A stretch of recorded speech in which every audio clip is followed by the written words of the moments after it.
Hello, San Francisco. When do we start?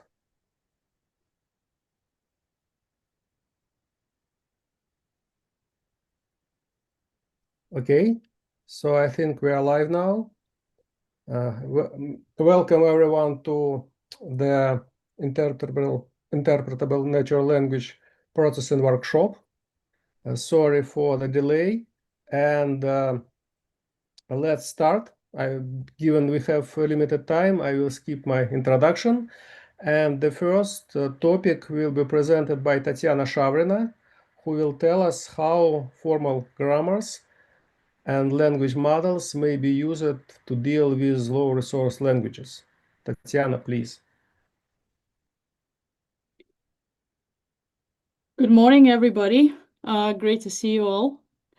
I'll keep in mind that I'll have around 20 minutes, so I'll try to keep it short.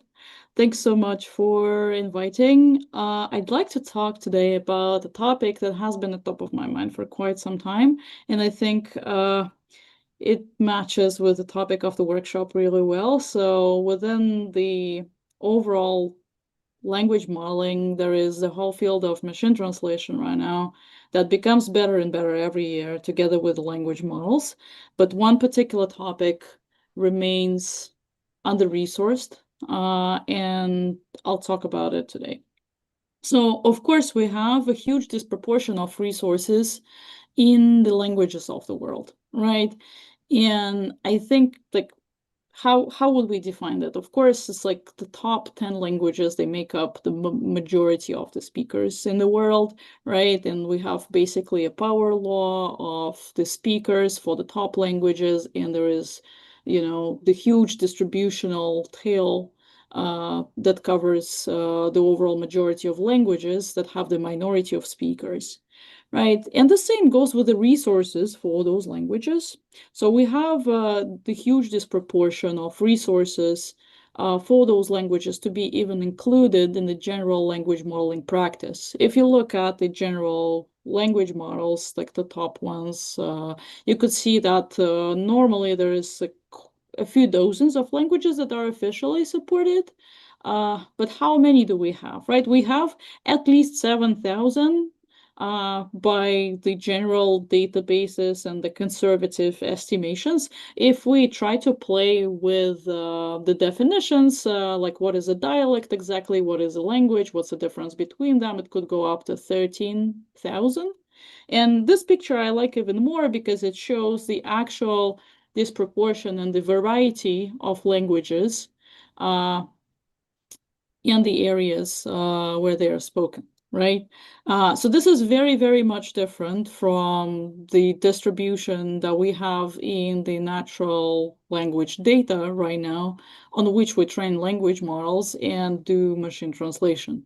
So overall linguistic diversity is not at all captured. I'm free to say that because overall, if we look at the top resources for language models, it's like there's a lot of things that are not captured at all, and it's like a lot of different subdomains apart from just the language corpuses alone. There is different dialects, there is the variety, there is different changes within the same decade, and the time changes. There is like the cultural changes that are happening. All of that is not captured. And within the general highest range multilingual machine translation, the works mostly capture up to 1,000 languages, which is still a lot. This is a lot, right? But this is still not covering all the majority of languages, which is like 7,000 or more. And specifically for those languages, the only reliable resource that we might have in most cases is the linguistic grammar. So there has been an expedition and somebody went there and somebody collected the materials, like the raw examples, then translated them, then created the book within Chomsky theory or within some national theory, like those vary, right? But still we have some description, which could be passed in the current state of language models, maybe as a good part for reasoning, right? So overall, the general practice of all the machine translation works right now capture overall about 1,500 languages, which is still a lot, but this is like 20% of all the languages that we have. This is not so much. And within the conservative estimation, it's just 7,000, could be more than that. Right. Within the speech data, it's a little bit better right now. There is still also the power law distribution. So here I think I have a figure. Yeah, here it is. Within Zeus, which is a cross-lingual encoder for speech, they have around 4,000 languages, which is great. And we don't have textual data for those though, right? So for speech, it's a little bit better. For text-based, like language modeling, it's not yet there. However, what could we do, right? So what do we consider the under-resourced languages overall? Well, the majority of languages are under-resourced by definition, right? Because they are falling in the tail of this distribution. They're under-resourced compared to the top 20 or even top 50, right? Generally, there are works that try to propose a definition, where the boundary goes. And like for speech, this is like having less than 2 hours of speech data for the language. For some downstream tasks, it's having less than 10K labeled examples in the language. And for language models, in some works, less than like 300,000 tokens, which still could be a lot, right? But like that covers the majority of languages. But if we look at all the resources that are available, we can try to find something, right? If we try to find just everything that's available, so what can we possibly have here? I try to look at it as the continuum of resources, where on the x-axis we have the volume. So on the left is like very low volume resources, and on the right, the highest volume resources. So on the left, they could be put in context of the language model. On the right, they could be put in pre-training of the language model. And the ones that are in the middle, they could be used for fine-tuning, let's say, because they're enough for fine-tuning.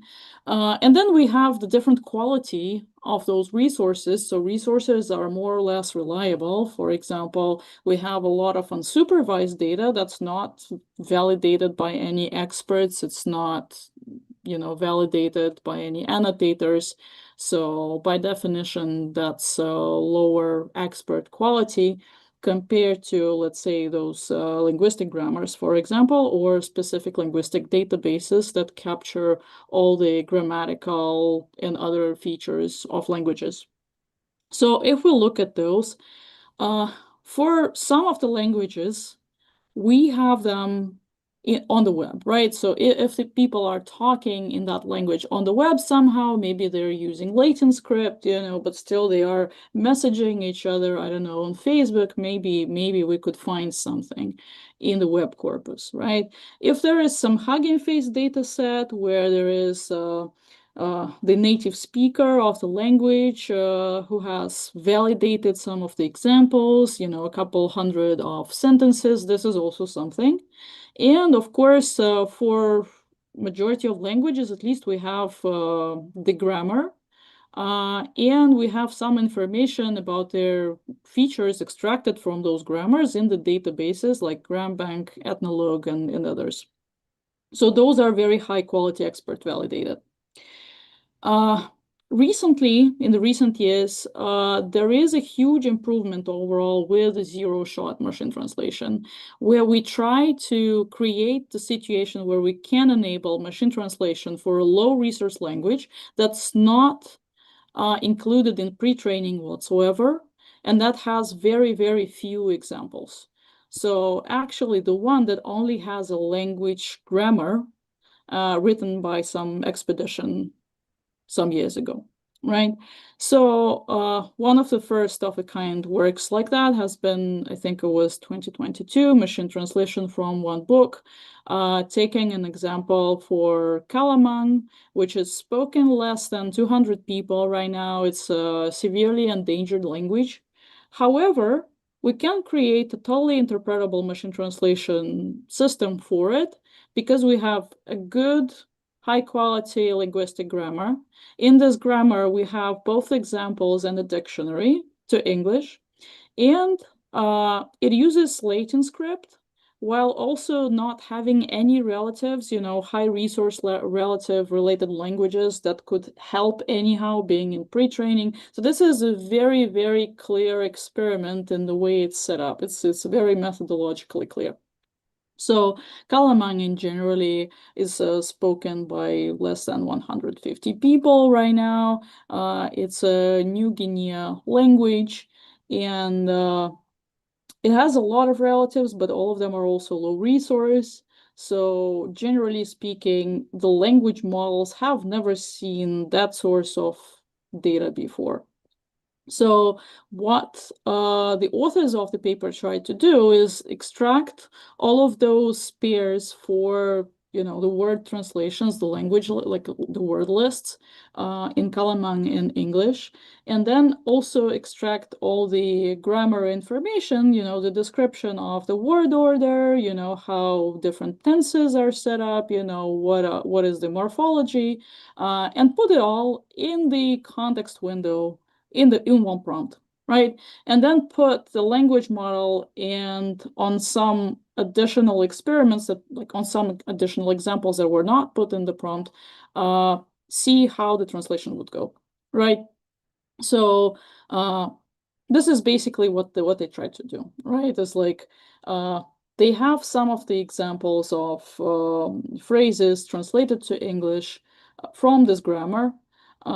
Some parts of them they have put in the system prompt, and some they just had for a held out test. And it turns out that it worked to some extent. Right now it's even better than that, but even the results that they reported in the paper were pretty good. And of course, that was worse still than like the expert native speakers performance, but it's much better than nothing, let's say. And of course, there were some issues with this machine translation, but still having this grammar in the context helped a lot. And technically speaking, right now, if we would have at any point a language model that's reasoning capabilities are ideal, by whatever means, whatever it's the current architecture or maybe that's symbolic reasoning, we don't care, right? If the reasoning capability would be ideal, actually that data would be absolutely sufficient to perform this machine translation, right? Because humans can do that. Like a professional linguist can read that, can learn the word list or can use the word list and will produce correct translations, So the human can do it, and an ideal reasoning language model can do that also, but right now they can't. So the question of our small study has been, well, can we scale that? Can we do that for more languages? From the previous studies, we had a couple hundreds of linguistic grammars that we have already used for RAG-related experiments, and we tried to reproduce the same pipeline as machine translation from one book and see if that would work. And specifically, to kind of validate that, we decided to pick the subset of languages from those grammars that also has at least some representation in the external high-quality expert-validated corpora. So they have at least a couple dozens or maybe a couple hundreds of examples that external native speakers have validated, and those could be found, on Hugging Face or somewhere else. So we've picked 5 languages from, typologically diverse families. We have Korean, we have Basque, we have Igbo, we have Chamorro, and we have Georgian. And all of them have some grammars, and they have some high-quality expert data internally, but officially they're not that well supported by the language models.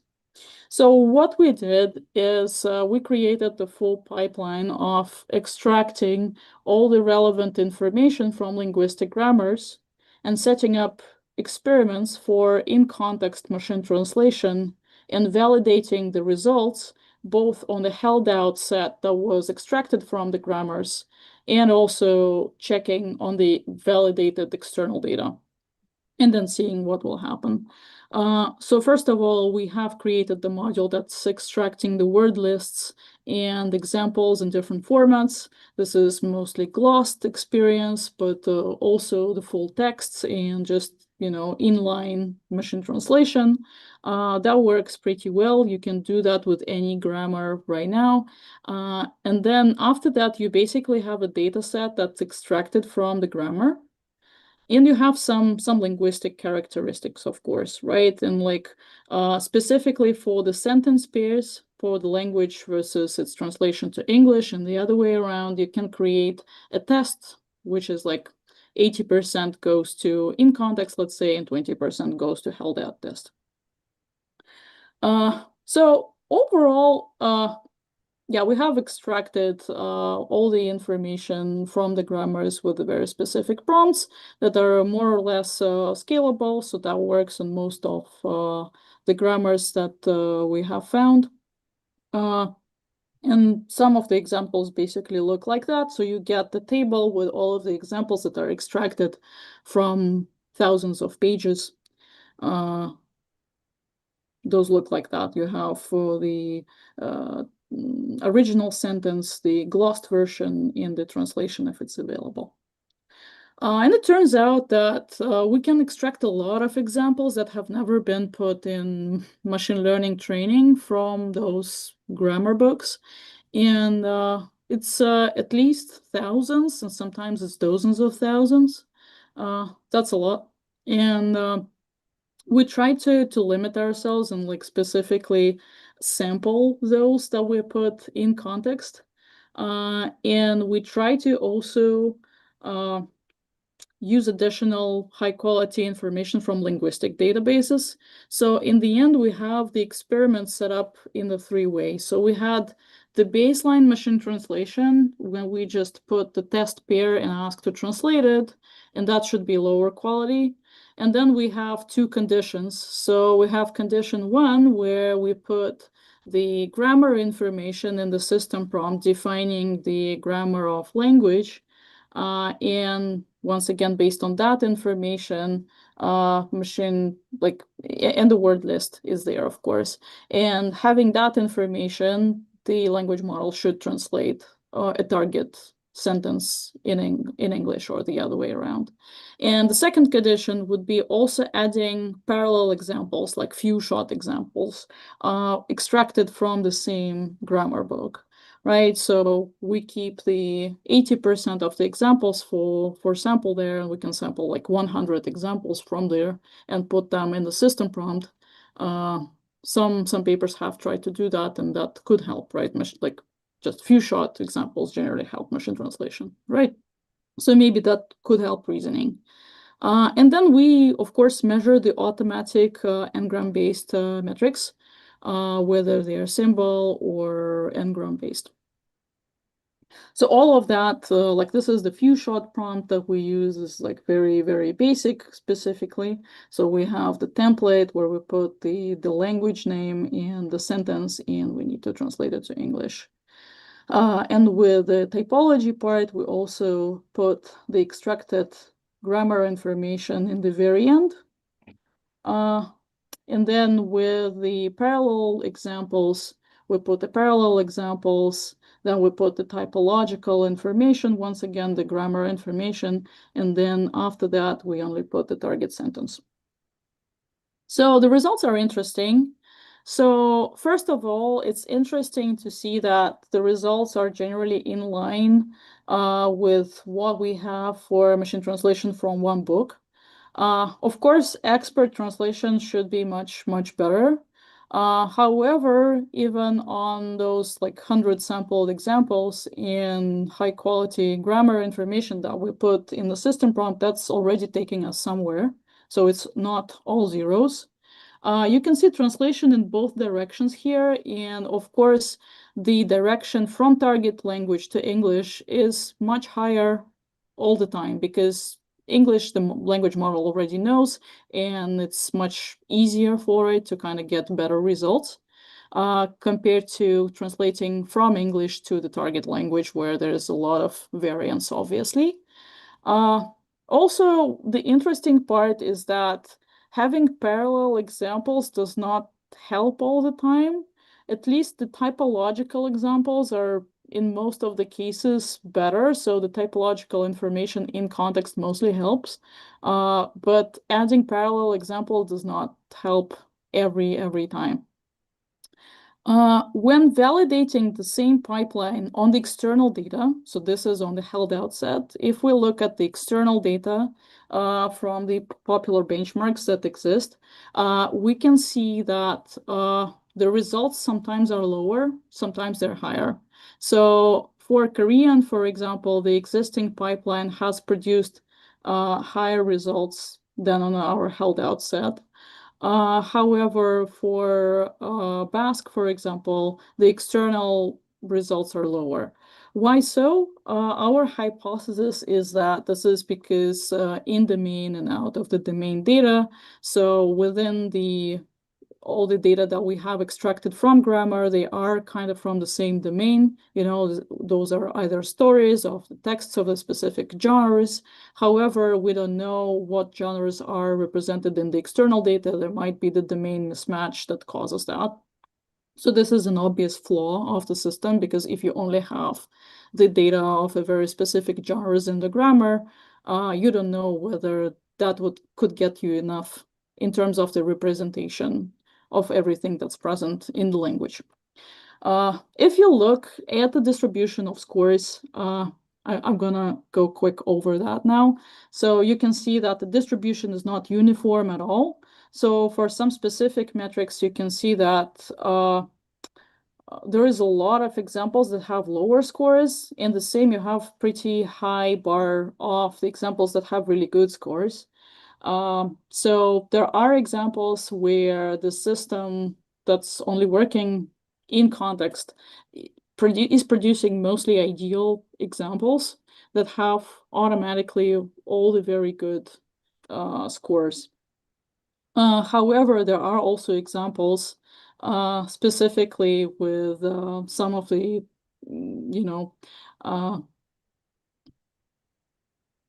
very specific sayings, or maybe common phrases that are not translated exactly like that. There might be some, word overlap, but the overall sense is incorrect, so they're getting almost like 0 results.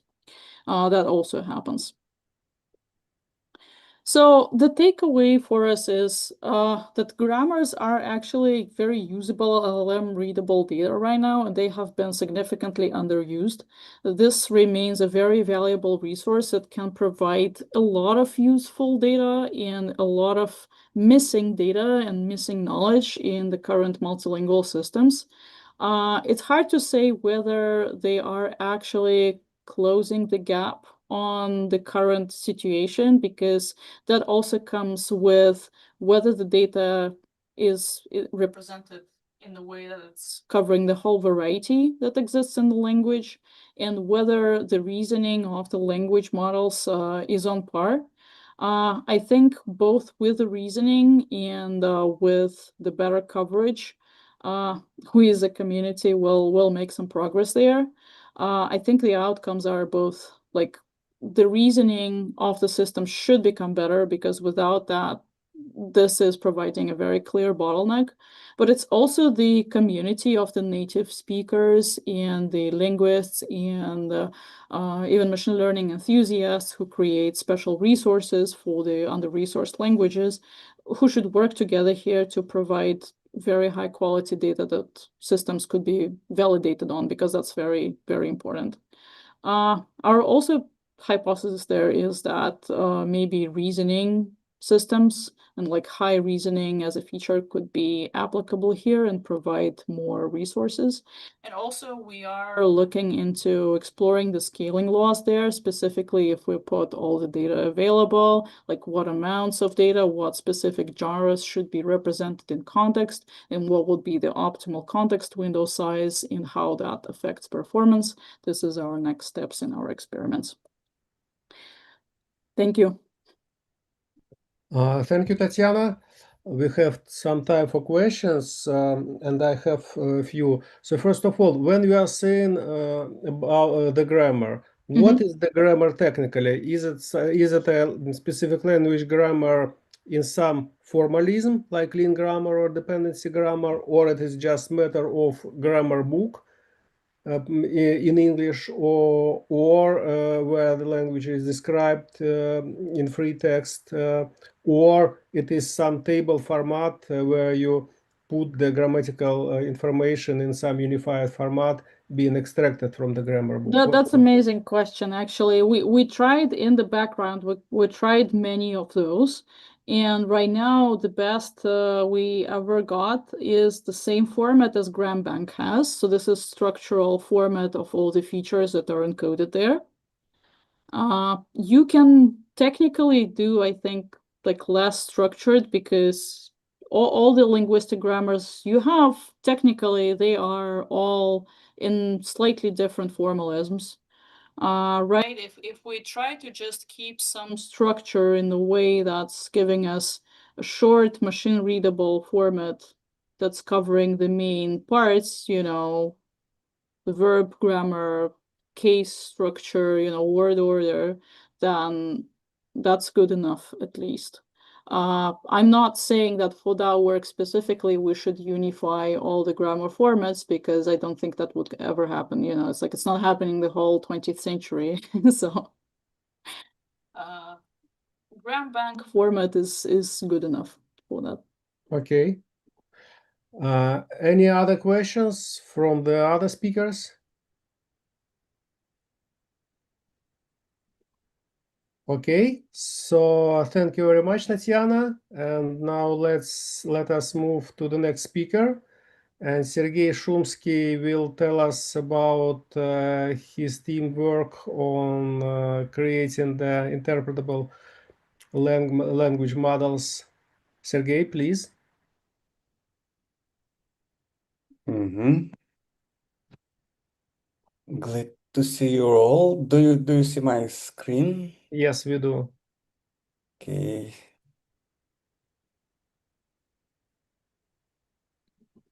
Okay.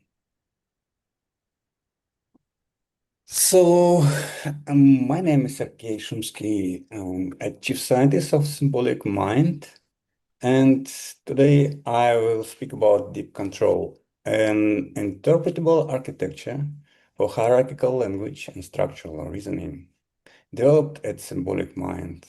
So its central goal is to learn increasingly abstract internal variables from raw symbolic sequences. And these variables can then support prediction, generation, and eventually structural reasoning and planning. I will organize my talk around 5 questions.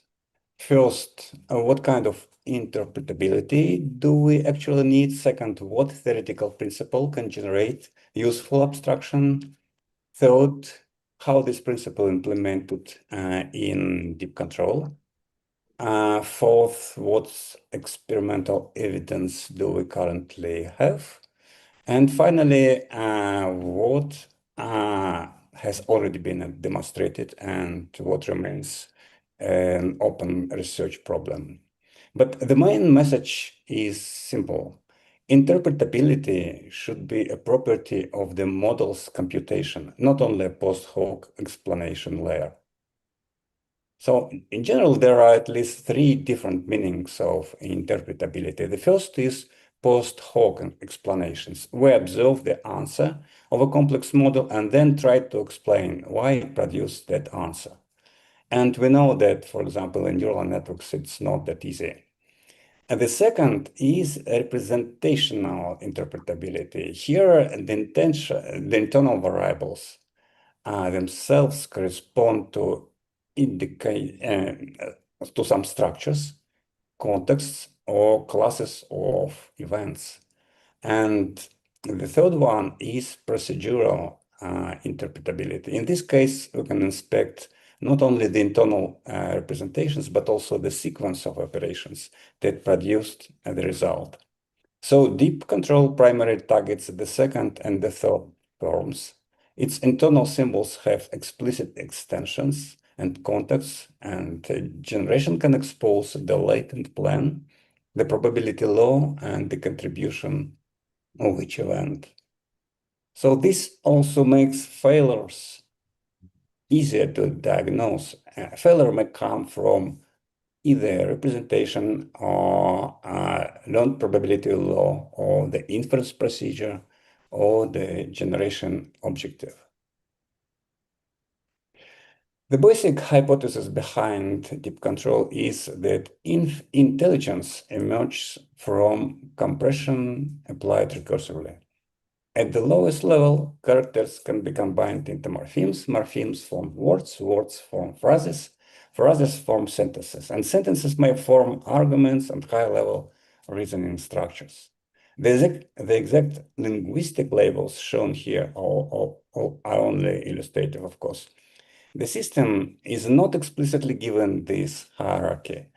Each layer repeatedly learns to perform the same generic cycle: prediction, segmentation, encoding, and decoding. And the intuition is that a useful high-level unit is a unit that makes the lower-level sequence simpler and more predictable. Though repetition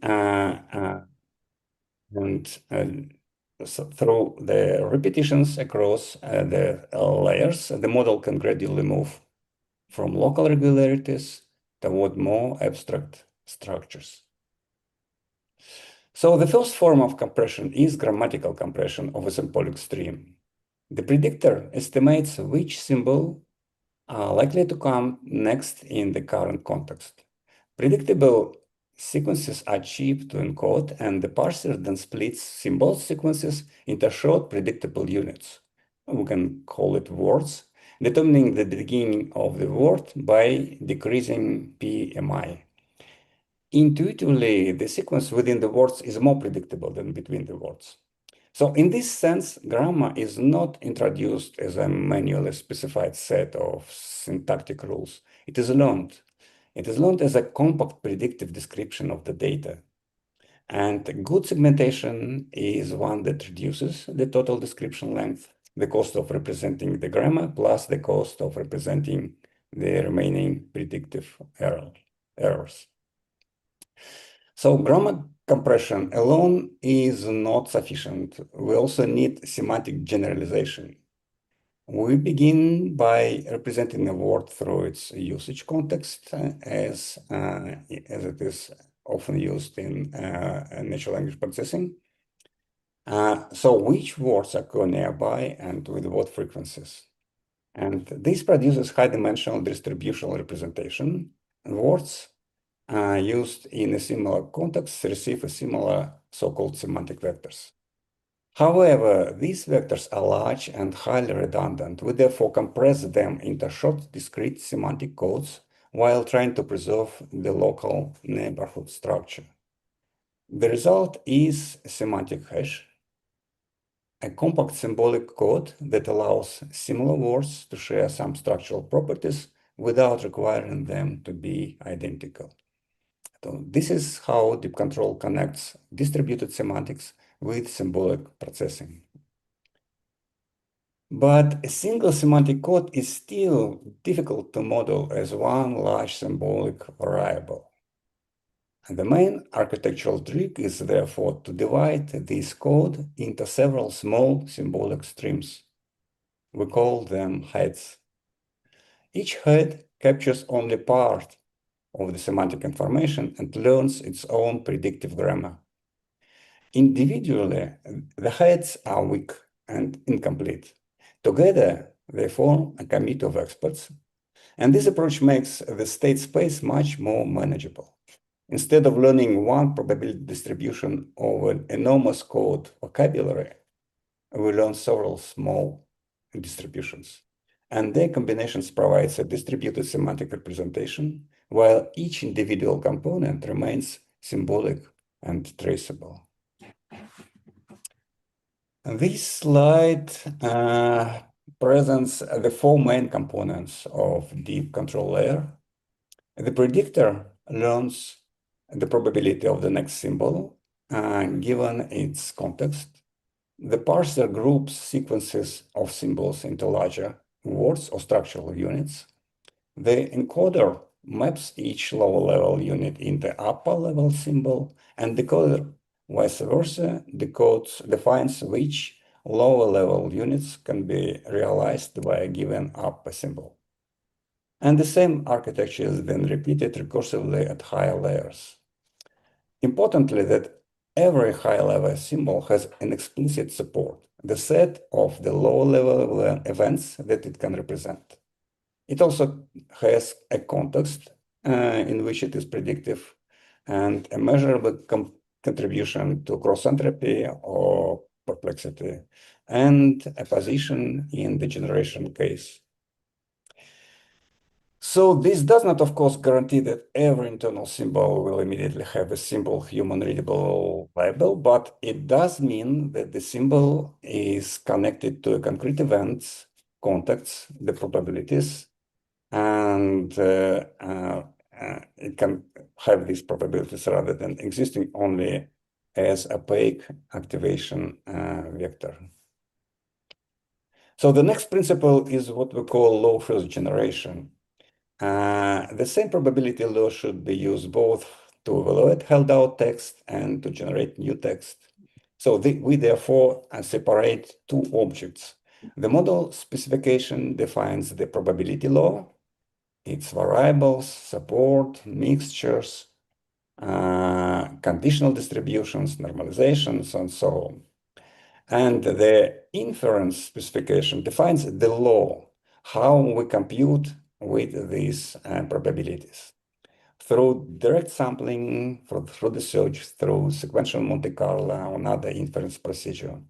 So these two specifications together are compiled into executable generation plan, which exposes the corresponding diagnostics. This separation is important for scientific credibility, and the key is that perplexity and generation obey the same probabilistic law, and this allows the perplexity to be used as a single source of evidence for selecting the best plans.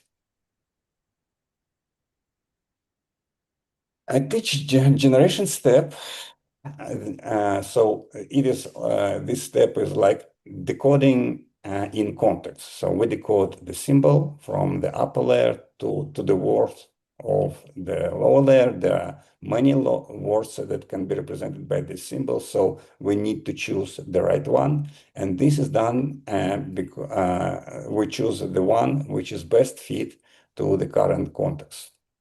So the parent box, so-called, provides structural grounding. It restricts the possible words to those associated with the current high-level plan. And the context law provides local fluency and lexical variations. It predicts words from the preceding word context. A router combines these two probability distributions.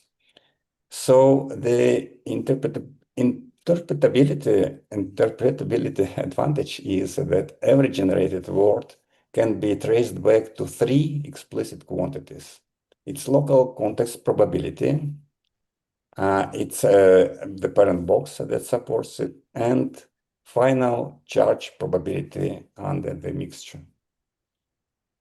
So let me show the first practical results with our first model, which we called EVA. This graph reports perplexity per word on Wikitext data. Lower values are better, and the first observations is conventional, but important. the model improves as the amount of training data and data increases. The second observation is more specific to our architecture. The deeper 7-layer model consistently outperform the shallow 2-layer model, trained on the same amount of data. And in half gigabyte of training data, the 7-layer model reaches a perplexity below the GPT-2 model. This result should be, of course, interpreted carefully, so it's not yet a complete match comparison with transformer systems, but tokenization, datasets, condition, and training procedures differ. But what it does demonstrate is that hierarchical model improves systematically with both additional data and additional depth, and that its predictive quality is already in a meaningful range. Perplexity is necessary, but it is not sufficient. We also need to see whether the model can generate coherent text. And these examples are produced on tiny stories data. The important point here is not that these samples match the quality of large commercial language models. They do not. But the important result is that symbolic hierarchical models can already generate coherent multi-sentence trajectories when it is supplied with a grounded latent plan from the higher layers. So I want to make a clear distinction between demonstrated results and long-term architectural goals. So what is established today? We have implemented hierarchical models on sufficiently structured text. We use normalized probability laws for both scoring and generation. We have working plan, sample, select, generation loop. We obtain coherent generations on tiny stories and other data. But what is not yet established is we have not demonstrated the general structural reasoning yet. We do not yet have competitive broad domain language models. Not every upper level symbol has a clear human interpretation. We didn't yet build deep models on diverse high entropy corpora. So EVA, of course, is not yet a replacement for a transformer scale systems. But this brings us to 3 central research questions that define our current research program. So the first is emergence. Do upper level symbols become reusable linguistic, semantic, or eventually cognitive structures? Second is utility. Does the hierarchy improve prediction, generation, and structural generalization compared with properly matched flat baselines? And the third is traceability. So the open question is whether its internal symbols become stable and reusable abstractions that are meaningful to humans and useful for reasoning and understanding how the models reason. But our final goal is to construct a language system whose internal computation is already structured, inspectable, and testable. So thank you for your attention. Thank you, Sergey. So let's see if we have some questions from the speakers. And I have a couple of questions already. So first of all, to which extent your architecture is resistant to the errors like typos, for instance, and if there is a way for the upper layer to have impact on the lower level prediction, like if there is a mistyped word, then given the context from the upper layer, we may guess what's the nature of the mistype or mistake, and we can make the correction. So does your model involve cross-layer influence, so typos and mistakes can be corrected? Yes. Actually, we have two approaches to this problem. So the first one, if the typos are frequently enough, then they are learned and they receive the same semantic meaning as the correct word. So this is one mechanism which is built into the model. And second is that we don't have this out of vocabulary problem, because if we don't know the word as a whole, we can spell it and we can reconstruct its meaning based on its suffix and prefix.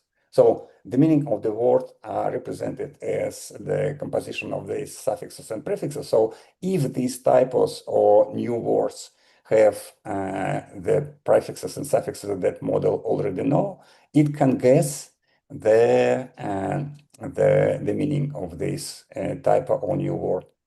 And also the encoding itself, it is context dependent. And this means that even the model can guess the meaning of the word based on the context in which this word appears. Okay, thank you. And another question I have on your slide, where you compare your model, perplexity of your model with different number of layers against GPT-2, 1.5 billion parameters. If there is a way to compare the size of the model in terms of some parameters. So you mentioned GPT-2 1.5 billion parameters, but you should also have some notion of parameters, right? Yes, but actually we don't care so far about this. We care about the model size in the memory, so we can't with these memory problems like the RSS peak memory. So we don't actually have the normalized definition of the number of parameters. Of course, there are several indices. Each layer has its several indices for the coder, for encoder, for decoder. Each of them has its indices, but we just don't count them. So we will, of course, in the future, when we will be comparing with the models, with the serious models. So far, we are just at the beginning. We don't care. And then I have another question related to this. So given that you have like with let's consider LLMs like GPT-2, Qwen, and DeepSeek. Well, we all know that we can quantify the model, just eliminating low weight parameters down, so we can compact 64 billion parameter model to 32, 32 billion parameters model to 3 billion, and so forth. So do you think there will be a way to compact your kind of models based on the importance or mutual information or whatever the value you associate with the connections between the entities in your model, so we can have more accurate but large models, and you have less accurate but compact models in your design?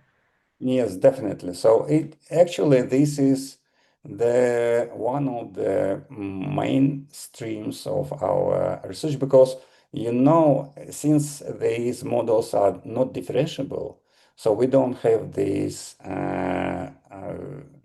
backpropagation learning algorithm. So our learning is based based on a minimum description length principle. So we find the most compact representation of the data. So each layer compress data, both grammatically, which is lossless, and semantically, which is lossy. And so the goal is to represent the more data structure with less amount of, or less number of parameters. So definitely we will move this way, because this is actually the main objective of this symbolic training. Okay, thank you. Any other questions from other speakers here? Yes, I have one. Please. Sergey, am I understand you correctly that you are mapping data into symbolic map? I'm just wondering what is the map looks like. This is a sort of graph, or this is, I don't know, formula, mathematic formula. What is it? It is actually a set of layers. All the layers have the similar structure, and the outline of the layer is each layer has several heads. For example, here we have 4 heads, and each head is actually it works with a symbol stream. For example, we work with bytes. So this symbolic head learns the temporal structure of the bytes from this head, and this represents the predictor. So we have a set of predictors, and we know the counts of each n-gram, so we can predict, we can make the predictor based on these n-grams, and thus we can predict the next symbol, and this helps us to define the words, because the next word is the symbol begins with the symbol which is less predictable than the previous one, and then we have this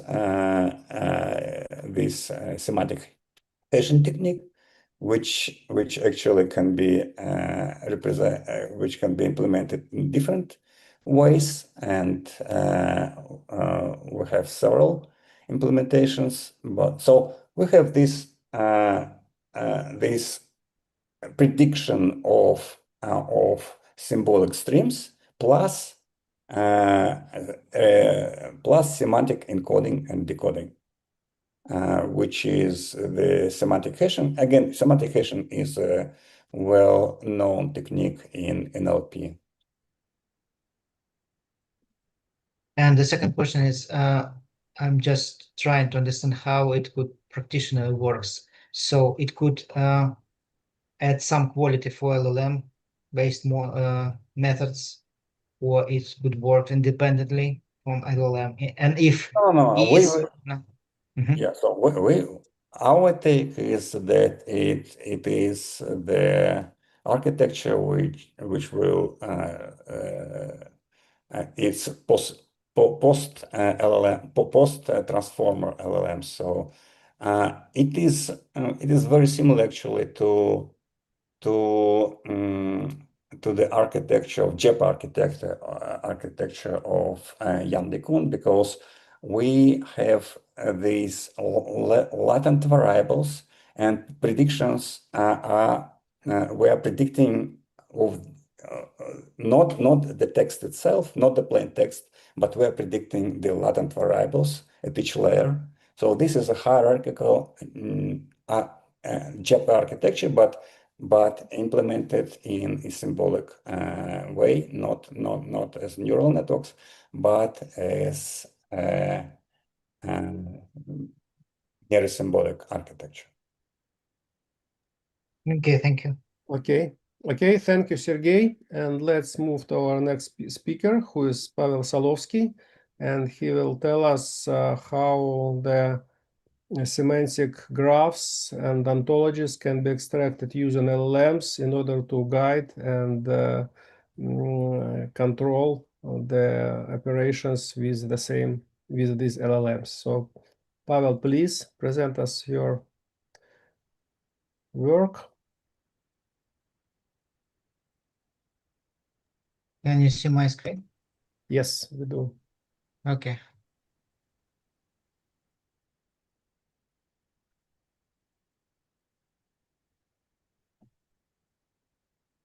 Okay. So my name is Pavel Solovsky. I'm a OntaHub founder and AI officer in the same company, partnered company.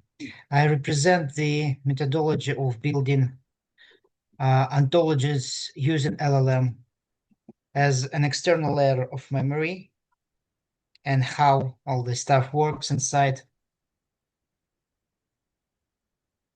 So problem we're trying to resolve is the LLMs are strong in language, but weak in their state. Jan LeCun, which was mentioned here, provide the same problems, that the state is very difficult for LLM. So, but ontology is very powerful in state. And that is why we're trying to combine two methods together and resolve some troubles with LLMs using the ontology.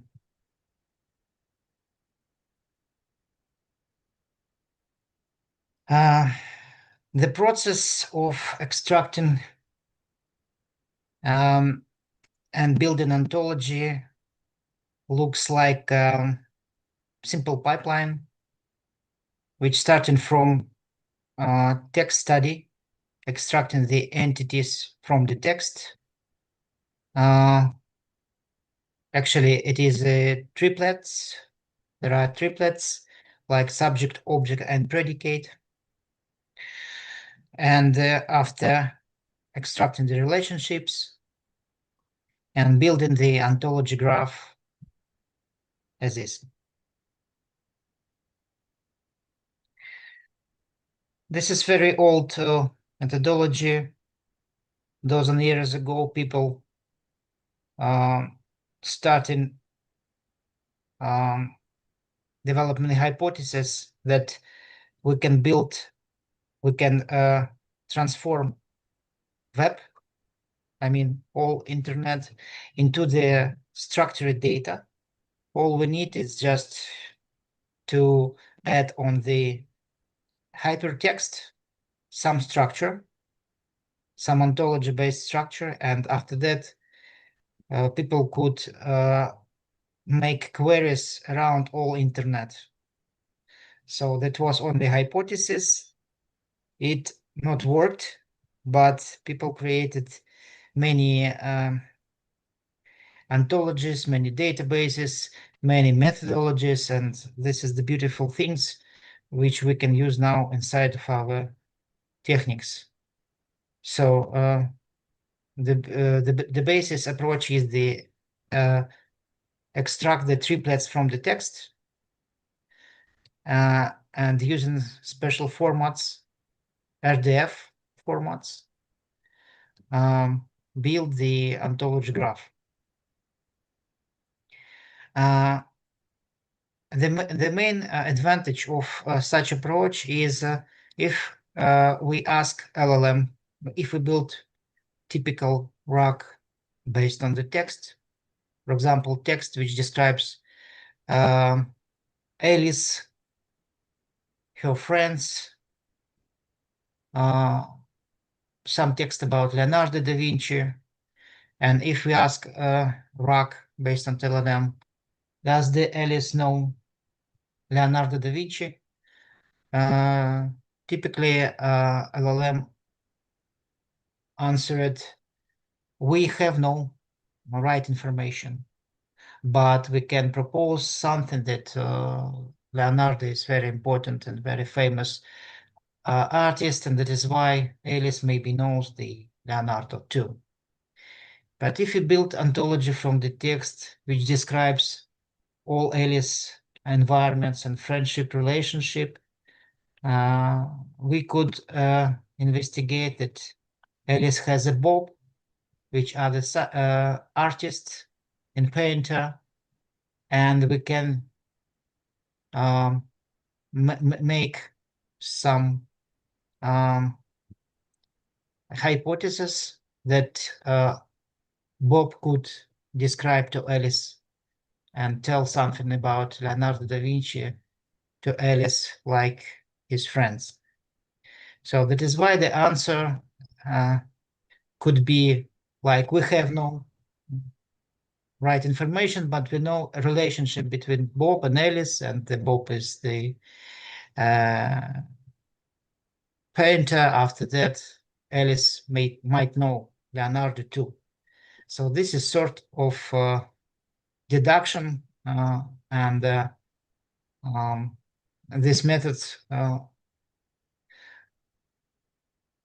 often used inside of banks in the AML, anti-money laundering methods, inside of police, inside of any marketing research, and so forth.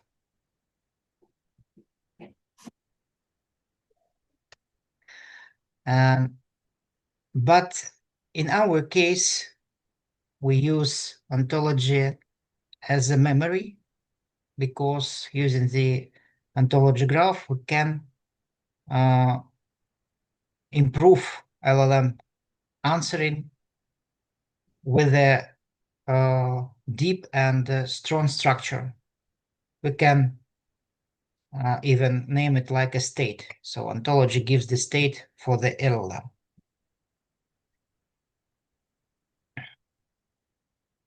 This is some words about architecture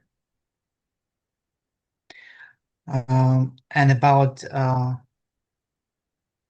languages under the hood.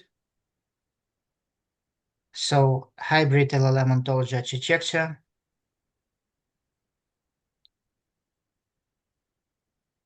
used Shackle, Oval, RDF, and Sparkle for queries. So the most beautiful things of ontology rack is, after ontology is built, we didn't need the LLM anymore. And we didn't need tokens, because ontology is the sort of database. And after that, we can query our database with the help of the Sparkwell queries. So after that, we spent tokens in the beginning, and in the next iteration, we didn't spend the tokens anymore.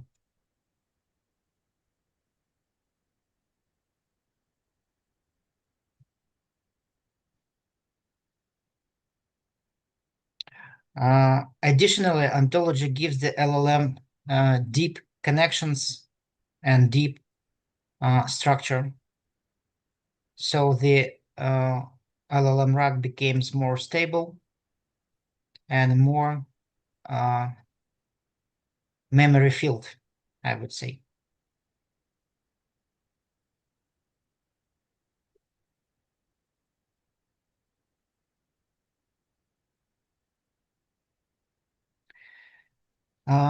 And one more feature which ontology allows us and gives us is the knowledge, because RAG is just the text accesses machine, but when we build ontology, we have some sort of knowledge. So we can extract new connections, new understandings, new findings from the texts, not only the statements, not only the sequences, but we can investigate the text like a knowledge, which transform our LLM and RAG machine into more smart engine.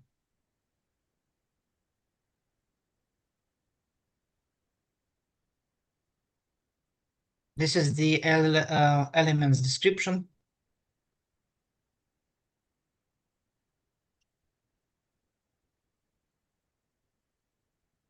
I already described all of these things. What else? Logs and embeddings, of course, because without logs and embeddings, no machine works. Agent layer like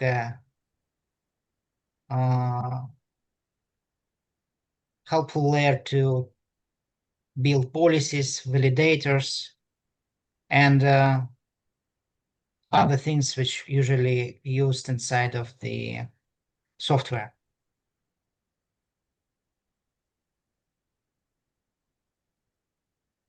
Here is the pipeline of the ontology builder. As I mentioned, first of all, we download sources like texts, PDF, databases, APIs, dialogues, any formats and any sources could be transformed into the ontology. This is the very clever feature which allows us to split and combine and mix different sources. We can even download pictures or photos and extract meanings from photos and include pictures inside of ontology. So this is very mixed approach. From the business perspective, it's very important because this allows us to make ETL processes more flexible and more powerful. I mean, extract, transform, load processes. So after sources was downloaded, we ingest and segmentate the data, extract the entities. After that, extract relation, make some normalization and alignment, construct the triples, transform the triples into the RDF format, validate via Shackle and OVAL, and build GraphDB. After GraphDB is built, we use Sparkle to extract the data and ask questions and enrich our LLM response with the ontology responses.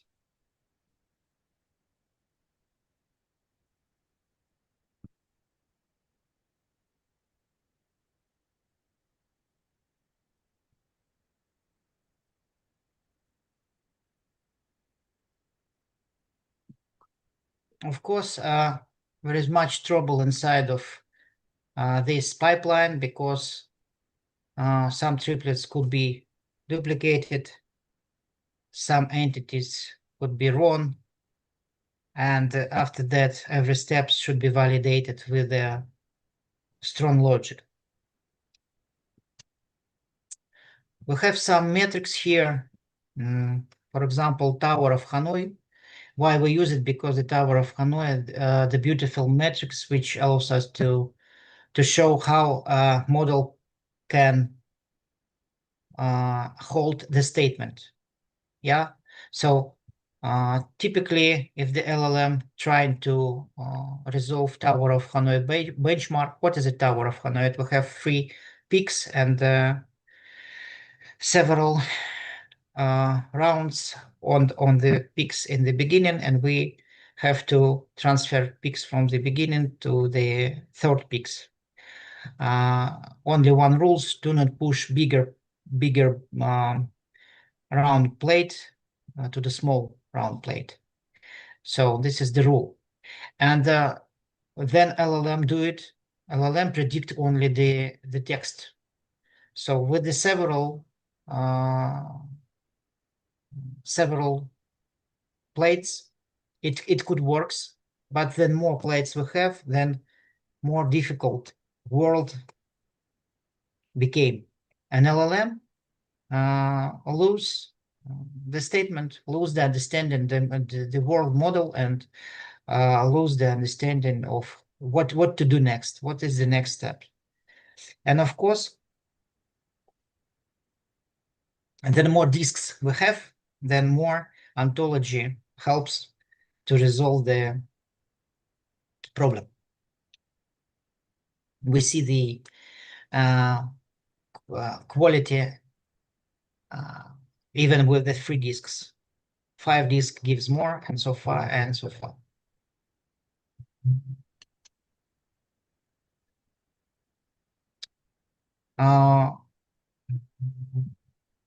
I would like to say several words about robotics work, because now AI generally goes into the robotics, and then we're working with the text RAG more or less good, but then more we works with the real worlds, with robotics worlds, with the human environment, then more important became the statement possibilities of the AI models.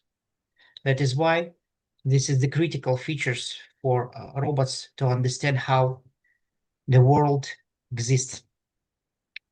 That is why ontology could help us very much inside of these industries. So generally that's it, and I would go to the real solutions. I will show you the system alive. So this is the ontology builder. This is the source downloader. We can download any sources we have. Doesn't matter what we have. After sources download, we just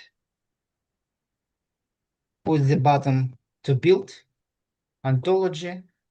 That operation proceeds with the pipeline. Pipeline goes through the extract, normalizations, triplet building, and so far. And after the process is finished, we can look inside of knowledge graph and to see how it works.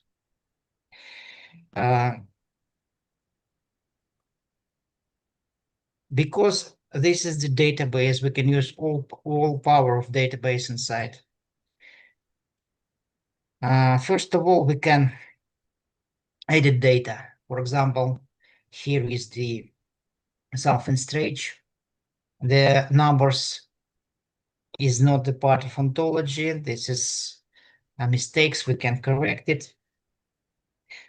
This graph built from the gas and oil industry on the Midland, Texas, USA region. So some ontology entity is very precise. Some goes like mistakes. We can edit here whatever we want, save it, rebuild the graph. So this helps analysts to work with the ontology from the beginning. If we need some help, we can even use AI here to ask something like what we have, describe what we have, what data do we have, describe what data do we have. And LLM will help us to build ontology together. We'll explain some entities and some connections. So this is the instrument for the analysts and ontologists. And we can even tell that this is the Palantir on the minimals. Palantir on the minimum. Because there's such a companies like a Palantir, as I understand, build something like that by the hands. But we can do it not only by hands, but with the automations. So this is generally it. And after knowledge graph is verified and verified automatically and verified by hand by analysts, after that we can publish it and use it inside our application. That's it. I'm finished. Please, any question?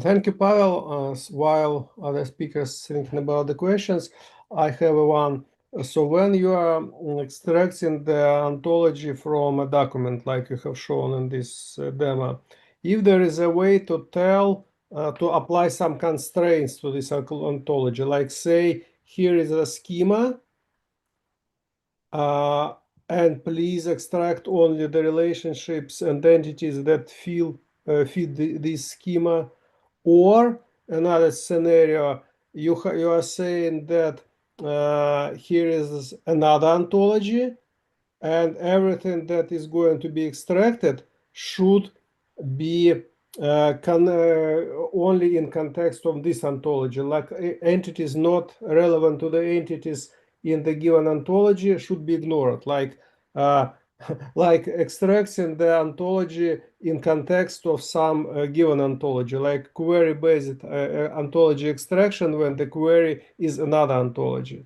So two scenarios, what do you think about them? Is that possible or reasonable? Yes, it's reasonable, of course. It depends from scenario and from the cases. The first way is just to build something like a library, which explain ontology, what have to use, what not to use, or some rules, how to extract the data, how to extract the triplets.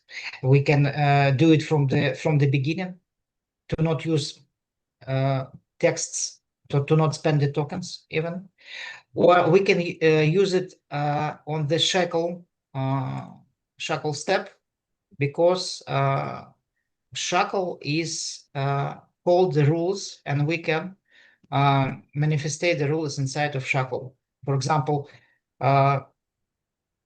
this is the human, but this is the human age, human and human age, two entities.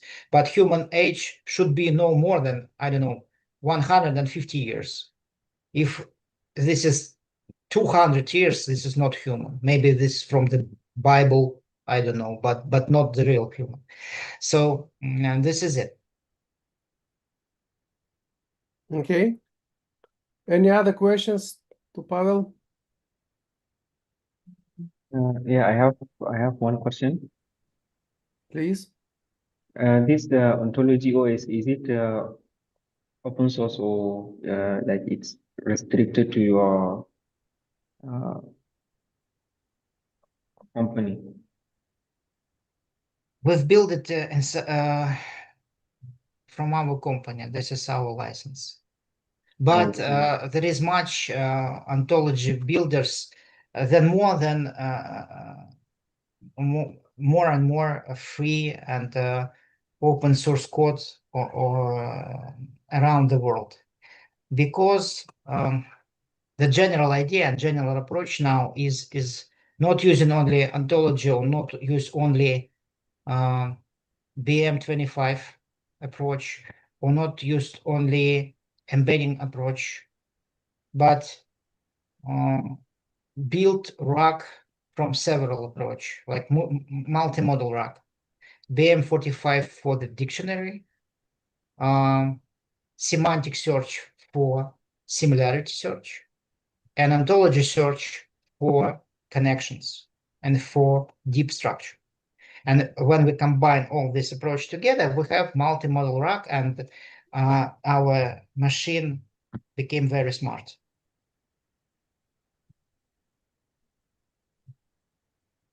Okay. Any other questions? Actually, I had a question, but it is very similar to the one you already asked. So my question was, so the problem with all these ontologies is that for the large enough system, the amount of information is overwhelming. So we need some special tools to simplify things, because to understand, you need to simplify. So, and I'm curious, are there some standard techniques or approaches how to remove all the data I don't need right now, for example? It's very similar to what Anton asked. Yeah, sure. This is the step, this is the manual step, but also automation step would give us such possibility. Like, can you see that this is just a number? So this is the trash. We don't need it. We just can exclude it and that's it. Or not validate it. Make validation less than 7%. And it will be excluded on the next steps. Mhm. Okay, so I think we need to quickly move to the next speaker, and the next speaker is, thank you, Paul. Thank you for your presentation. Thank you. And our next speaker is Usman Gidado, and he will tell us about using interpretable versus non-interpretable models for emotion attribution on social graphs. Usman, please go ahead. Okay. Let me share my screen. Paul, can you stop sharing and let Usman share? What I have to do? You just can take the screen. It's up to Yeah, you. Usman, can you try to share? I think you can click the share button. Yeah, I click it, but like it's not working. It's saying that the host is not allowing multiple presenter sharing Aha, for the so meeting. Pavel, I think you need to stop sharing because now we see your screen. I'm trying, but I can't. I can not see the stop sharing button, just share button. Hmm.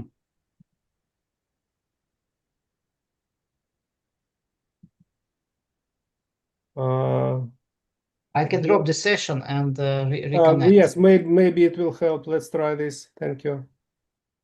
Okay, Usman, can you try now? Okay, yeah.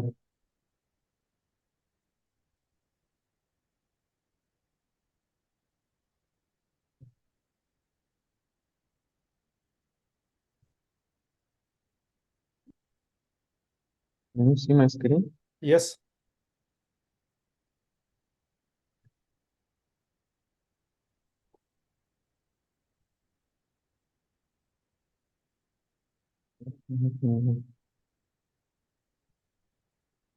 So hello everyone. I am Usman Babu Gidado. I'm going to present our work on social graph mining with emotion attribution using interpretable AI.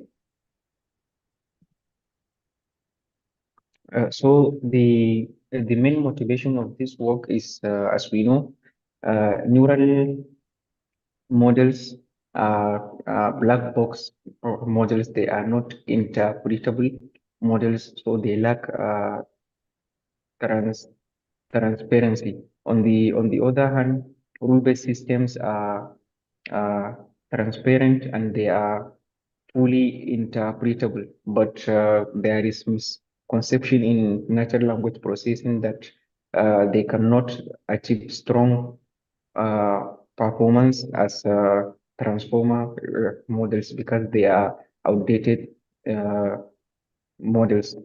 But surprisingly, there is limited work that compare the two uh, um, paradigms and see how the models are working together. So one of our main objective is to compare the two methods and see their performance and interpretability trade-offs. And then we want to build a social graph using our data set. And then our second object, and then to answer a question that are rule-based systems still relevant in this era that we are in, or era of transformer models and large language models, because they are fully interpretable, especially for some companies and organizations that interpretability and accountability is important. So, and then our second goal is data augmentation, because we have limited data set. So we want to use Lamatiri few shots to construct our silver level data set, so that we can use it to fine-tune our Robata model, so that we can fine-tune our Robata model baseline. So this is our main objectives. So this is our architectural goal. If you have a text, input text, so our pipeline will generate a JSON file with source and target, and then it will have strength scores, and then after that it will generate a social graph with structured and weighted graph. The graph is weighted based on the scores that we have.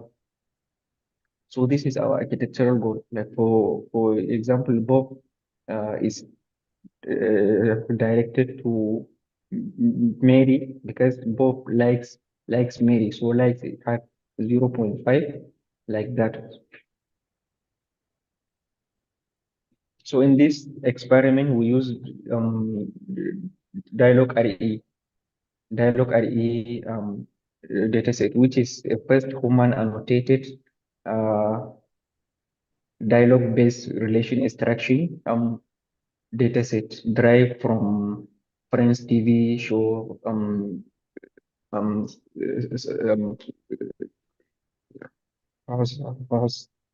script, and then it consists of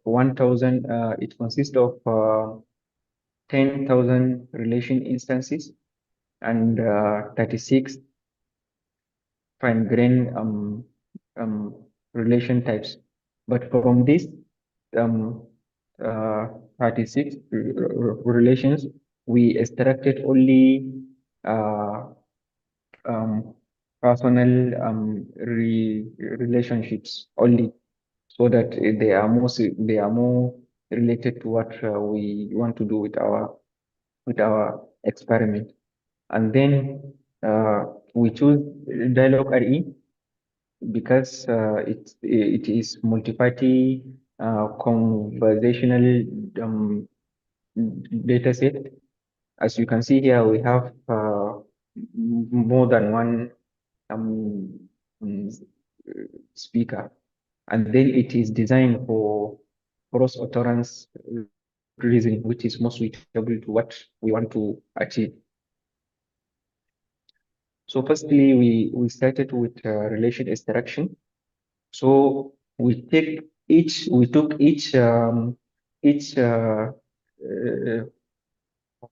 or dialogue, and then we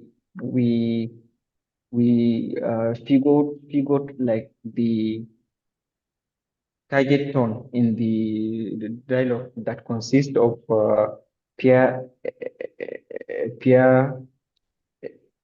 entity pairs of our interest, and then we add the surrounding tones of that target tone, so that we can give our model more insight about on the conversation. And then we use the Vata V3 large model. We fine-tune it on our dialogue RE dataset, and it we got the F1 score of 0.68, and then we use it to extract our relations. So we extracted around 2,600 relations, and then from there we construct our 150 samples that we want to use for our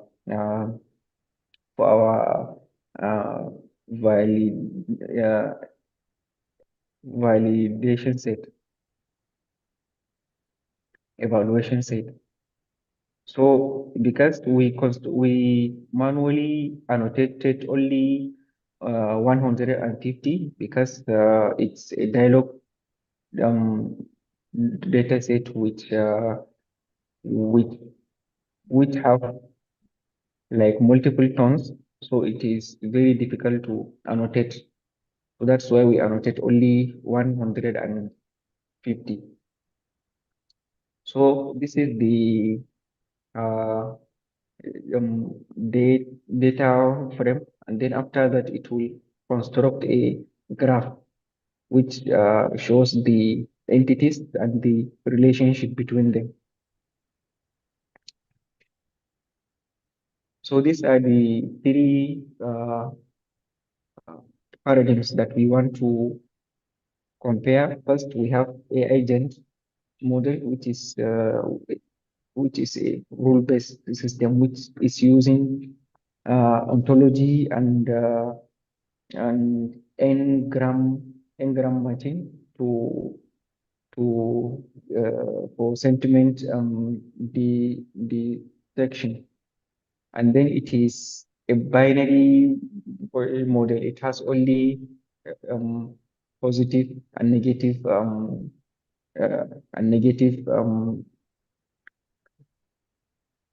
for class.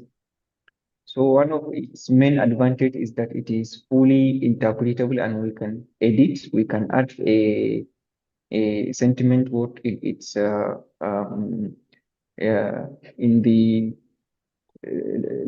lexicons of positive and negative.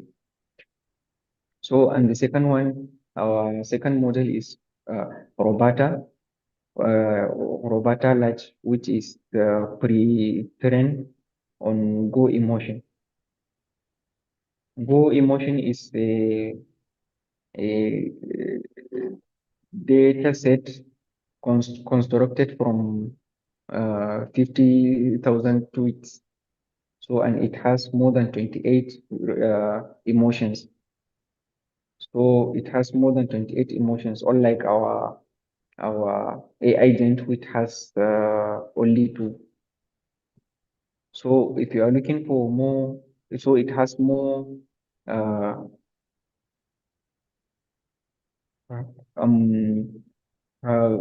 granular emotions,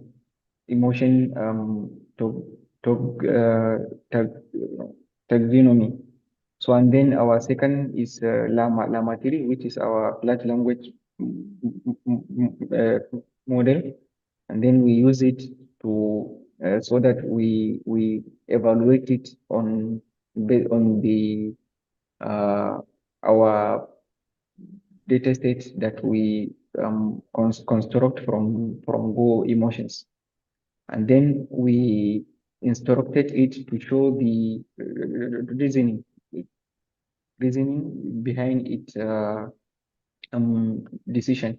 That means if it is said like this sentence or this sample is positive, negative, or neutral, it will provide a reasoning for its decision. So the first model is the agent. So we add this architecture so that our AI agent will be able to handle a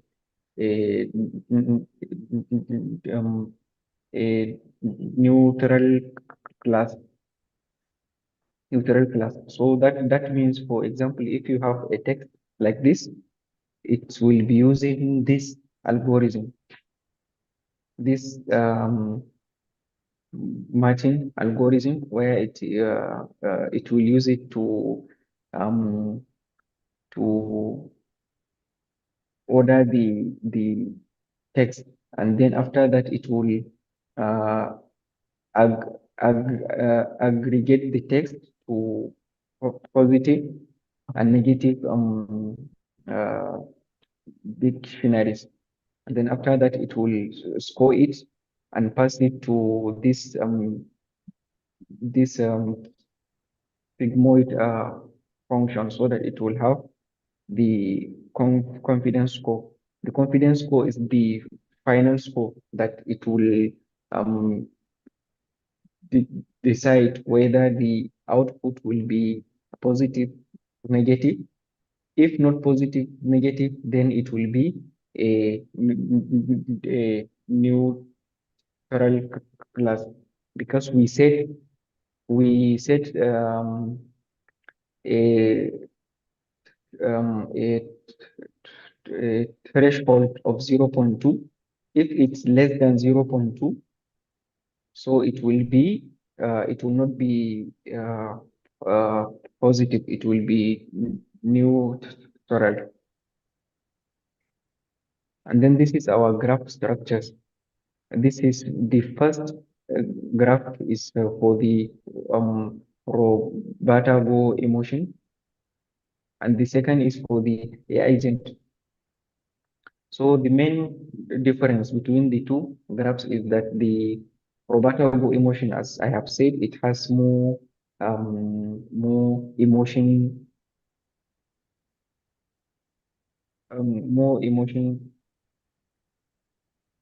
types.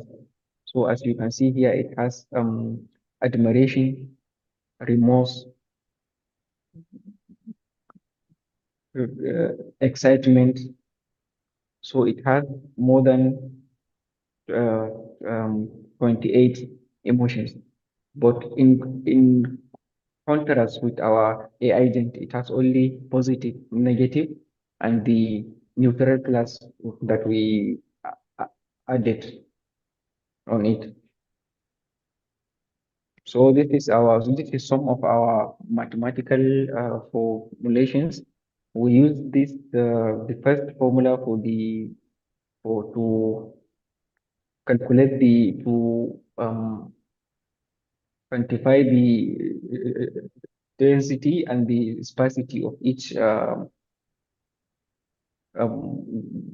graph structure. So that means we want to know how connected the entities are in the graph. If they are more connected, then the density will be higher. If it is less than 0.1, then it is lower. So as the value here is, we take random sample of 10, and then the value here is 0.083. So that means that there is a lot of a connection between the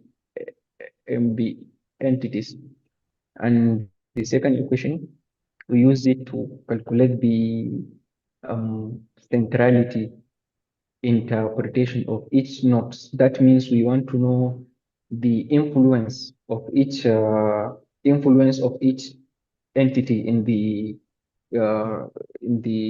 social network. So our second goal is the data augmentation. So we use 1,200 relations that we extracted from dialogue array, and then we set a confidence of 0.7. So after setting that amount, we get only 1,800 samples. So, and then we fine-tune the levels. We use that level that we extracted from the dialogue array.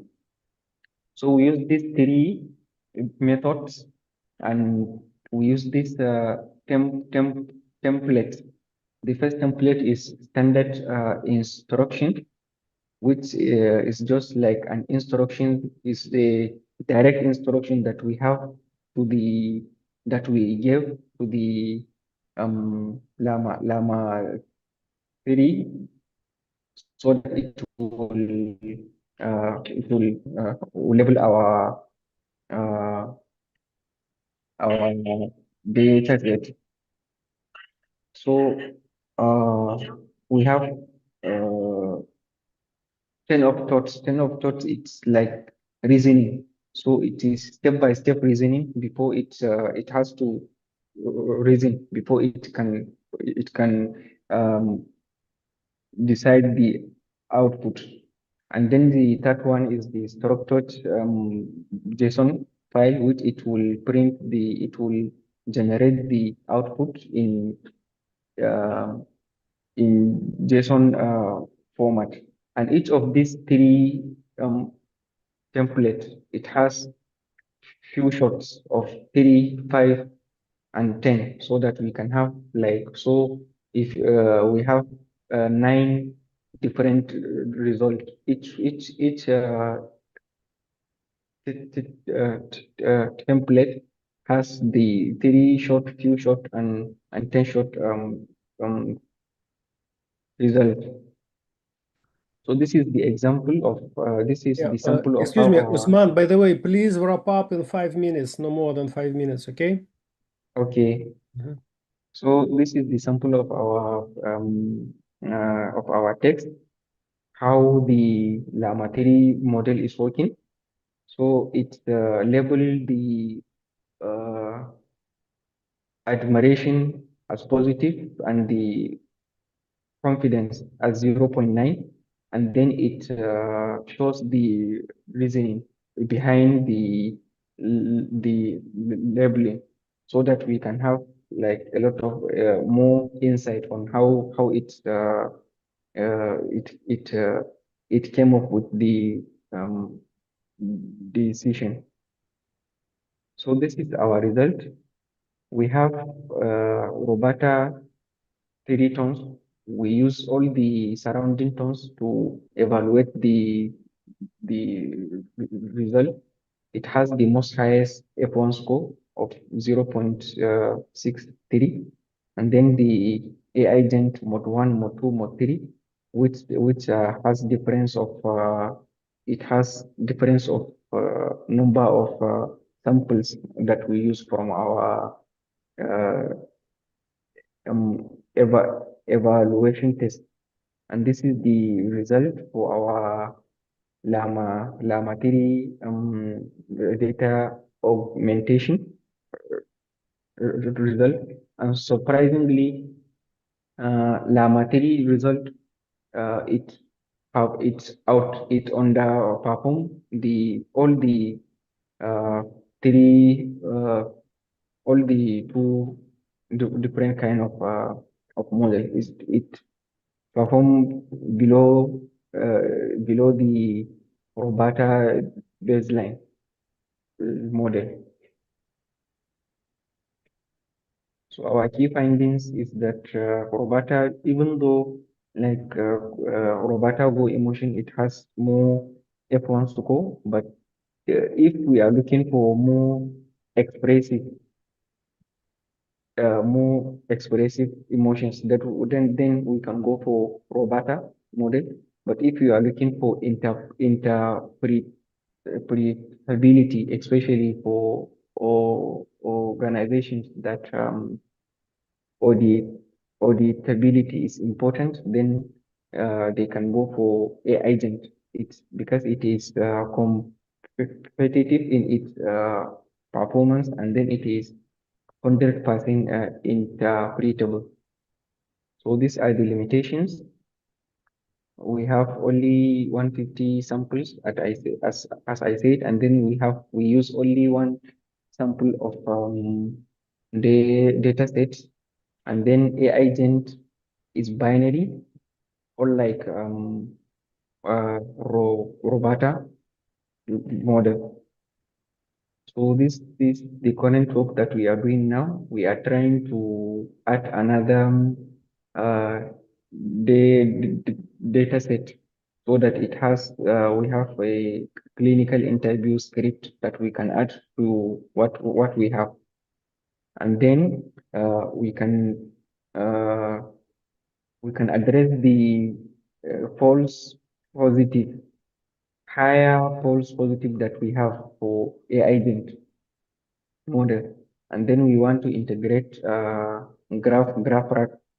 systems like graph LLM, and then hyper emo rack architecture. So thank you. This is the link to GitHub, and this is the paper. The paper was published by Mathematics and AI journal, and then it was presented at Sirius International Mathematics Center. So thank you. I am waiting for your questions and suggestions. Thank you, Osman. In fact, we don't have time for questions because we have just 20 minutes remaining. And so let me introduce the next speaker. It's Anna Arinicheva, and she will present us her work on interpretable versus non-interpretable modeling of detection and recognition of cognitive distortions. So Anna, please present your work. Hello, everyone.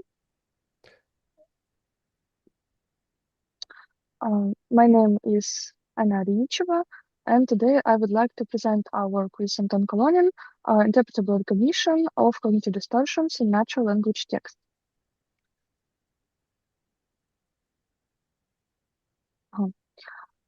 Let me tell you a bit about us.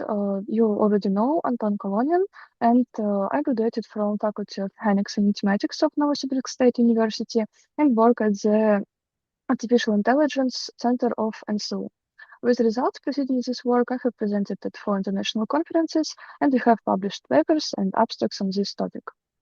What are cognitive distortions and why are we so eager to identify and classify them? In cognitive behavior therapy, or CBT, cognitive distortions are considered key indicators for monitoring a person's psychological state. They are systematic mistakes in thinking that occur unconsciously and automatically, leading to inner crisis in judgment and irrational behavior, influencing decision-making and the interpretation of information. The term cognitive distortion was first introduced by Aaron Beck, who was the creator of cognitive behavior therapy. Cognitive distortions can arise from subjective beliefs, stereotypes, social influences, and emotional factors. They can reflect such psychological state as depressive disorder, anxiety disorder, post-traumatic stress disorder, and other serious conditions. Depending on the school of CBT, there are between 5 to 50 of cognitive distortions. In our work, we focus on only 10 of them, following the classification by David Burns in cooperation with Aaron Beck. Let's look some examples. Labeling. When a person makes a mistake, they call themselves a loser or stupid instead of just seeing it as one mistake what doesn't define them. Or catastrophizing. When a person greatly exaggerates their mistakes and their consequences, for example, I was late for work, now I'll definitely be fired, and downplays their achievements. Yes, I won the competition, but it doesn't matter at all. With the development of technology and the growing popularity of social networks and messaging platforms, people have started to receive very large amounts of information in text form. As I mentioned earlier, cognitive distortions may appear because of social influence and stereotypes, what are repeatedly spread within society. For example, if a person reads every day what everything is bad, nothing will ever change, or everyone around us is stupid, they may gradually and unconsciously begin to use the same language patterns in their own thought and speech. This is exactly what happened in the Facebook experiment, but in the context of mood. Users were shown more positive or negative news in their feeds. It was found that people who saw more negative news began posting more negative content, while those who saw more positive news started posting more positive content themselves. The second example on this slide shows the influence of cognitive distortions on decision-making. A false tweet saying we are excited to announce insulin is free now caused the stock price of the insulin-producing company to drop for at least 1 day. These examples show why it is necessary to develop methods that can automatically recognize cognitive distortions in natural language text. One of the most serious challenges in this field, especially for neural network solutions, is the lack of large amounts of labeled data. At the same time, when we conducted our study, we were able to find only 2 English language datasets suitable for our multi-label classification task. So we started our research using these 2 datasets. The first dataset was collected from real dialogues between therapists and clients, and it contains the 10 cognitive distortions that we study in our work. The number of examples for each distortions is approximately balanced. However, the dataset contains more text with cognitive distortions than text without them, while text without distortions account for only about 1/3 of the entire dataset. The second dataset is semi-synthetic and combines the previous real-world dataset with an additional synthetic data. The synthetic part contains 2,000 examples generated with ChatGPT-4, including 200 examples for each of the 10 cognitive distortions. As a result of adding these synthetic examples, the proportions in the dataset exchange slightly, and the number of text containing cognitive distortions became even larger. The cognitive distortions recognition model that we create consists of dictionaries containing key n-grams for each type of distortion. In other words, the model can be represented as a set of text files, each of which contains features related to a specific cognitive distortion. To create such a model, we use the following hyperparameters. Maximum n-gram length, or NM. This parameter defines the maximum possible length of the n-grams that are considered during model creation. We used values from 1 to 4, mainly because of performance limitation and because our experiments show that increasing NM beyond this range does not improve recognition quality. Second, n-gram selection metric, or SM. This parameter defines which of the 12 available selection metrics is used to evaluate and select the text features, which in our case are n-grams. Examples of these metrics include TF-DF, frequency-based metrics, and several types of normalization. For each n-gram, the selected metric produced a numerical value that shows how important or specific this n-gram is for a particular cognitive distortion. Third, n-gram inclusion threshold, or IT. This parameter defines the threshold for including n-grams in the final dictionaries, and its values range from 0% to 90%. If the SM value of an n-gram is higher than the inclusion threshold, the n-gram is included in the dictionary. Otherwise, it's excluded. These three hyperparameters are used during the learning process, or more precisely, during the creation of the model.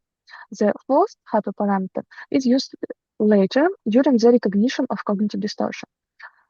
It's distortion detection threshold, or DT. This parameter ranges from 10% to 90% and defines the threshold used for binary classification. We need a binary classification threshold because the dataset contains a separate binary label for each cognitive distortion, which means that every distortion is marked as either present or absent. However, our model produced a continuous score that described the strength of each cognitive distortion. Therefore, we use the detection threshold to convert this continuous score to final binary answer. The goal of the learning process is to create an interpretable multi-label classification model. We represent each cognitive distortion as a dictionary of n-grams, where every individual n-gram can be treated as a separate text feature. Therefore, the main goal of model learning is to select the features that are most specific to each cognitive distortion. To learn distortion-specific n-grams, we first divided the text into separate sentences using the NLP library, after which the sentences were normalized with respect to spaces and punctuation. To build an n-gram dictionary, we extracted all n-grams, which length did not exceed the selected maximum value of n. Then we calculated the value of the selected metrics, or NM, for every extracted n-gram. For example, one of the possible metrics is PCR, which stands for feature category relevance. After that, we used the inclusion threshold, or IT, to select n-grams for the final dictionary. If the same value was equal to or higher than IT, the n-gram was included in the dictionary, while n-grams with lower values were excluded. Finally, the selected n-grams were saved in a dictionary. which is a text file containing the features associated with the current cognitive distortion. During the learning stage, the model is created according to the selected values of the learning hyperparameters. As a result, we obtain a set of distortions, each of which contains features associated with a particular cognitive distortion. These dictionaries are then used during the recognition stage. The key features of our technology is the priority on order principle, which determines how anagrams of different length are processed. According to this principle, if a higher order anagram is found in a dictionary, all lower order anagrams of different length are all lower order anagrams what are contained within it are ignored. For example, suppose what the forward phrase "not a bad thing" is found in the dictionary. In this case, the bigram "bad thing" and the unigram "bad" are ignored. The task of recognition cognitive distortions can therefore be reduced to finding the best combination of hyperparameters, meaning the combination would reduce the highest possible F1 score. To find this combination, we used the simplest optimization method, which was grid search.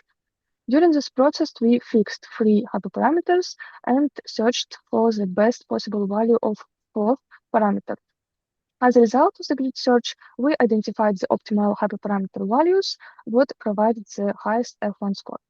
This slide shows the F1 score for each cognitive distortion when the following optimal hyperparameters were used: selection metric UFM, inclusion threshold 0, maximum n-gram len 2, and detection threshold 16. These results were obtained using the first real field dataset. This slide presents a similar heat map, but in this case, the results were obtained using the second semi-synthetic dataset. After performing the grid search, we identified the following hyperparameter values: selected metric Fn, inclusion threshold 40, maximum n-gram len 2, and detection threshold also 16. Also, the results obtained on the first dataset are worse than those obtained on the second dataset. We decided to analyze the first dataset in more detail because it was collected from real data and it therefore more representative of real-world conditions. This graph presents the results of each individual cognitive distortion. Our model is shown in green, while the baseline models INLP and INLP are shown in orange and blue, respectively. The INLP model represents our previous approach, which was based on dictionary originally created in the earlier work by Bolen and colleagues. The INLP result was taken from the paper by Babakan and colleagues, in which the author conducted their experiment using a Roberta model. As a result shown in this slide, were obtained using the first dataset. Next, we conducted our experiment in which we compared the F1 score produced on the first dataset by our model, the baseline models, and several locally deployed large language models. The local LLMs were used with their default parameters and without any additional fine-tuning. We chose locally deployed models because psychological data are confidential and cannot be transferred to third parties, which means that they must be processed locally. The construct baseline and the Llama 3.2 model produced the lowest result among the evaluated approaches. The INLP and Babakan-25 baseline models, together with Qwen2 language model, achieved F1 score of up to 0.32. And finally, Qwen 2.5 produced a result that was close to the result of our solution. However, this model also showed a larger variation of its mean percentage error value. Another major problem with locally deployed LLMs was their relatively low processing speed. The graph on the slide shows how much time each model requires to process one text from the first dataset, and the model created with our relatively simple n-gram approach were not worse than the LLMs in terms of recognition quality. At the same time, they were more than 1,000 times more efficient in terms of processing speed what the locally deployed language models. To summarize, we developed a technology for creating interpretable cognitive distortion recognition models based on library datasets. Our model achieved an F1 score of 0.38 on first dataset and F1 score of 0.85 on the second dataset. And both results were higher than those of the existing alternatives considering in our experiments.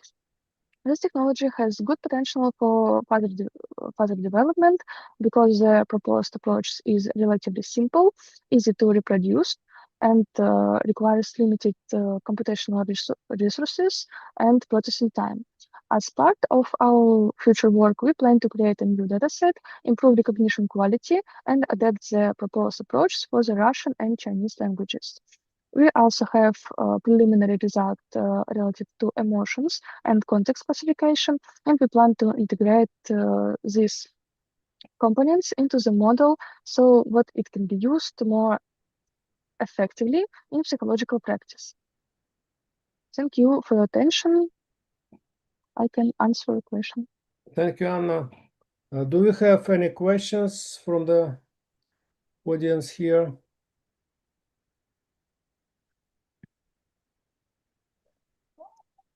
Okay. Any questions?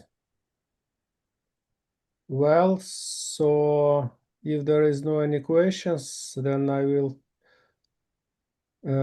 appreciate and say thanks to everyone who attended this workshop and who presented here. So thank you, everyone. Thank you, every speaker and every participant, and hope to see you soon on some other venues and in some other places, and maybe this interpretable natural language processing workshop next year on the next AGI conference. Thank you, everyone, and goodbye, and have a good day and night. Thank you. See you. Bye. Goodbye. Bye. Bye.